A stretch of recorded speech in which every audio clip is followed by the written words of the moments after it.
So for that you have to open your control panel. You can click on the Windows icon or the search icon and search for control panel and open it.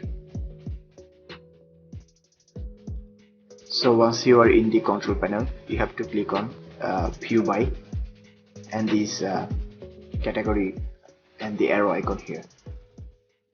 In here you have to click on small icons.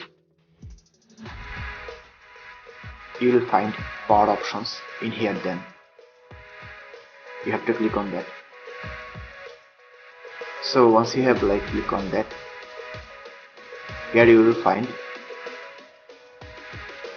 several options.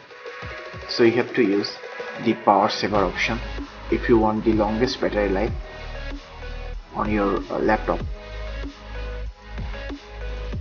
And if you're want a balance between battery life and performance, then you have to select on balanced.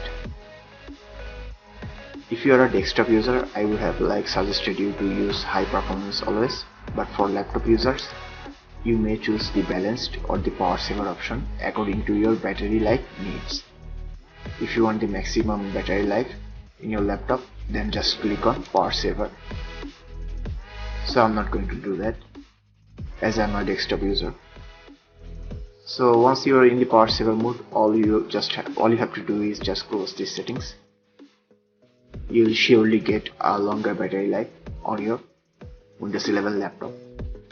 If you want more videos like this, then like, comment and subscribe. And also thank you very much for watching this video.